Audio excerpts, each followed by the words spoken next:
Assalamualaikum warahmatullahi wabarakatuh dan salam sejahtera. Apa khabar semua guys? Selamat datang kembali ke channel. Okey, saya sekarang ni bersiaran di Kedah, okey, Tanjung Dawai di kampung mertua saya.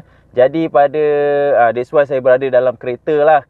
Tanpa membuang masa, hari ini saya nak berkongsikan kepada anda apakah update terbaru mengenai penggunaan saya daripada Android kepada iPhone 13 Pro Max, terutama dari segi camera capability dan adakah ia bagus untuk content creators ataupun YouTubers macam saya atau korang yang di luar sana. Sebelum itu kita intro dahulu.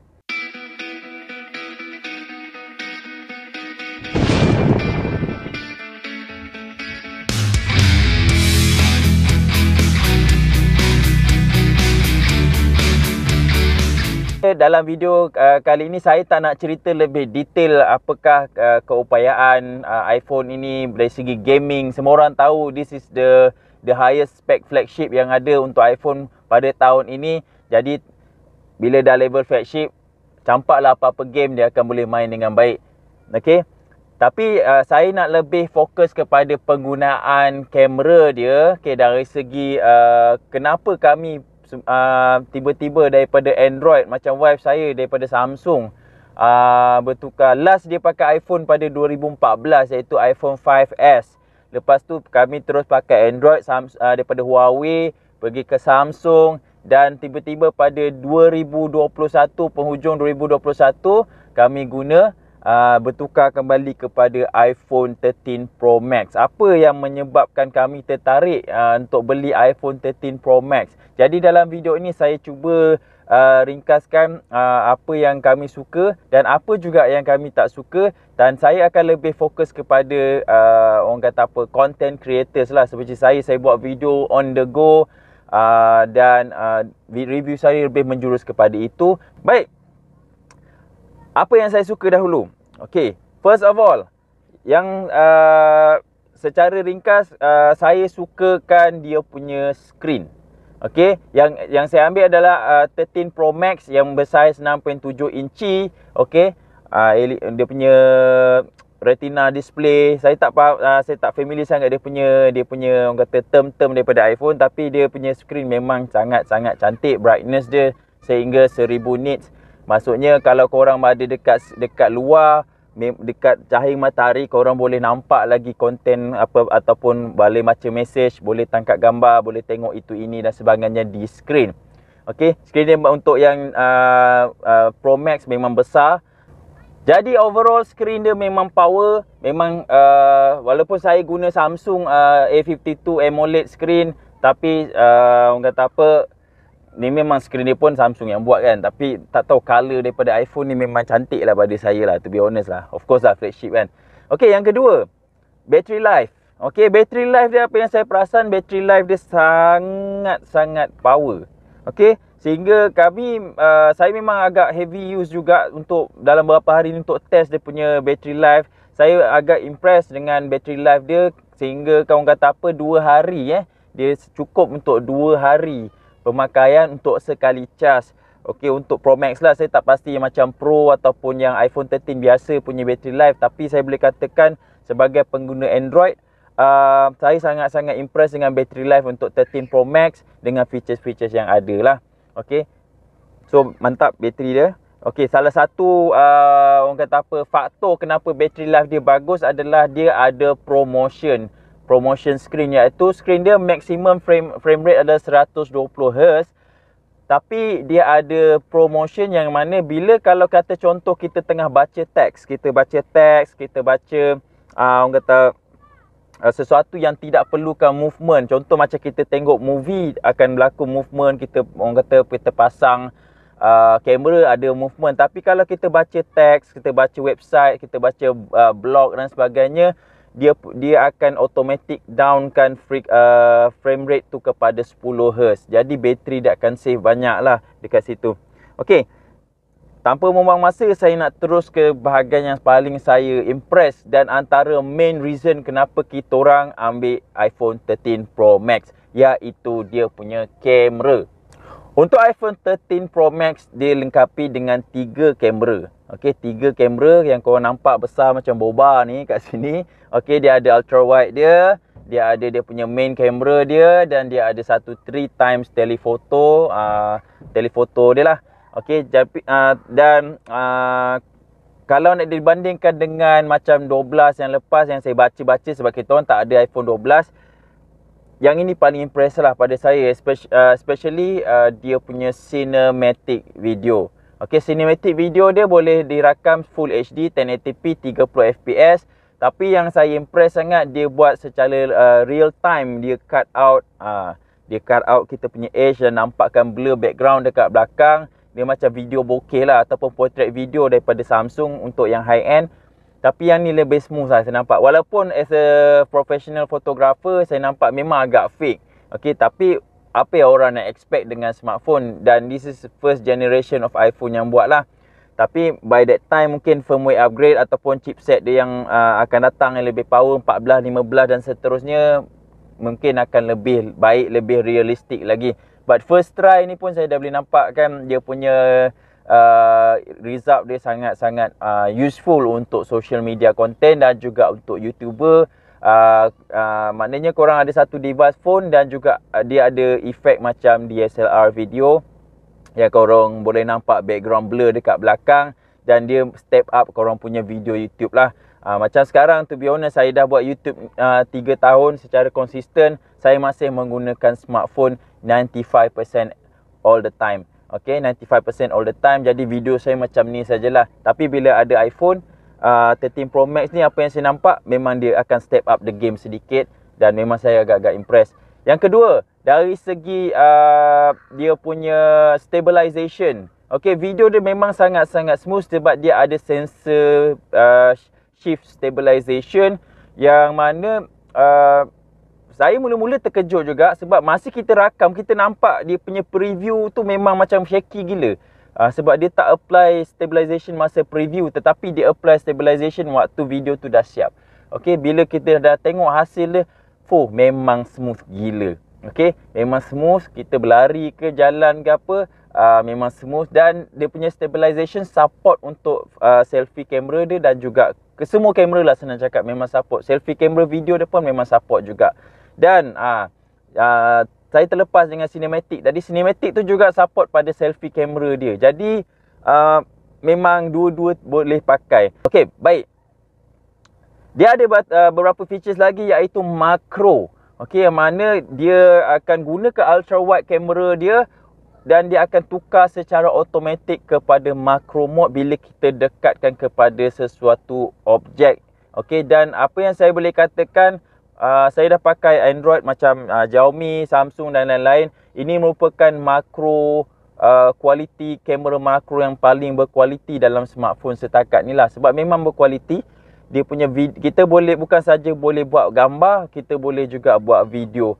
Okay, itulah kelebihan dia punya makro, dan dia mengekalkan kata kualitinya flow throughout the camera. Okay, dia juga ada slow motion sehingga 240 frame per second. Jadi memang slow motion dia memang agak smooth. Saya tak try shoot banyak sangat slow motion video, tapi features ni sangat-sangat berguna kalau kita nak dapatkan satu video yang dramatik. Tapi untuk slow motion, dia hanya terhad kepada Full HD, yang mana sebenarnya saya tak ada masalah langsung dengan Full HD, unless korang duduk dekat US yang mana 4K video dah menjadi standard. Macam kita kat Malaysia ni, Full HD masih lagi menjadi standard, dan 4K tak ramai lagi yang guna. Dan macam saya sendiri, audiens saya 98% menonton menggunakan smartphone. Jadi tak ada masalah sebenarnya. Saya tak ada isu kalau kata, boleh ke dia ni shoot 4K? Yes, ataupun saya nak shoot video YouTube saya 4K.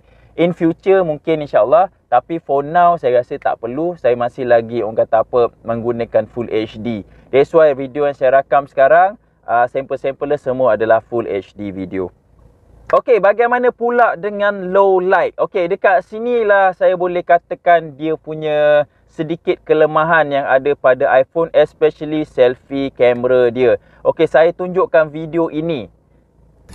Assalamualaikum warahmatullahi wabarakatuh. Hai, apa khabar semua? Selamat datang kembali ke channel. Okey. Hari ni saya dan satu keluarga sedang sematu video ni dirakam sedang menuju ke Kedah lah. Selfie video dia saya boleh katakan memang teruk. Kenapa saya cakap teruk? Pada low light maknanya saya menggunakan cahaya daripada kereta saja, cahaya daripada dashboard kamera cahaya daripada kereta saya Exora ni. Saya boleh bandingkan dengan selfie video daripada Samsung seperti ini. Okey, by comparison, ini merupakan selfie kamera daripada Samsung A52. Apa yang korang boleh nampakkan, kualiti Samsung sangat clean sedikit berbanding video selfie daripada iPhone 13 Pro Max yang mana agak memalukan untuk level flagship. Masih lagi mengekalkan selfie video ataupun selfie kamera yang agak low quality untuk low light. Okey, tapi bila kita turn back, mana kita gunakan back kamera dia, kat sini dia shine. Okey, yang anda nampak tadi masa mula-mula sebelum intro tadi merupakan kamera selfie. Jadi kita hanya ada satu sumber cahaya daripada lampu ni saja, nak menunjukkan low light capability lah. So pada pendapat saya untuk permulaan, selfie kamera dia untuk video memang out. Okey, memang out sangat-sangat untuk cahaya condition sekarang. Okey, sebab dia menggunakan aperture 1.5 f1.5 untuk main kamera 26mm dia, yang mana dia punya video memang sangat-sangat clean. Okey, boleh saya katakan untuk cahaya yang minimum dia menghasilkan video yang noise free. Jadi memang kualiti video dia sangat-sangat mantap lah. Okey, yang saya nampak itu beza dia. Cuma saya agak macam itu saja. Untuk low light dia punya main camera dekat first 1x dia memang okey. Tapi kalau kita tukar kepada 3x dia pun, okey, 3x dia pun akan drop. Dia punya kualiti akan drop disebabkan mungkin sensor untuk 3x dia lebih kecil berbanding main kamera. Ultra wide pun sama juga. Kosong, okey. Yang ini merupakan ultra wide dia punya kualiti dengan sumber cahaya yang sama. Okey, so apa pendapat korang? Saya tak tengok lagi video ni lah. Okey, so apa pendapat korang? Dan ada satu lagi kamera dia iaitu 3x, iaitu 3 times optical zoom. Okey, cuba zoom sekejap, tengok sampai mana muka. Okey, dah. Alright, so ini adalah 3x lah. So memang 3 kali, so mungkin saya punya muka penuh lah dekat skrin. Jadi kalau untuk low light, saya lebih recommend korang gunakan main kamera dia sahaja. Okey, kalau korang nak gunakan untuk macam ultra wide ataupun dia punya 3x ataupun telefoto, memang kualiti dia agak menyedihkan. Okey, maksudnya lepas ni iPhone perlu improve banyak lagi untuk berikan yang kualiti yang lebih baik setanding dengan harga. Okey, kerana harga untuk yang model yang saya ambil ini adalah RM5,799, tak termasuk casing lah. So casing ni pun harga dah RM99, RM79, dan dia punya power brick juga excluded, kena beli RM99. Jadi total dah RM6,000. Okey, dekat RM6,000. Dan kamera bump dia memang sangat besar, tapi prefer korang pakai casing lah. Sebab apa? Korang tengok lah dia punya bump, kamera bump ni sangat sampai tersembul dekat sini. Tapi kalau saya keluarkan kamera ni sekarang daripada casing, apa yang korang boleh dapat nampak dekat sini adalah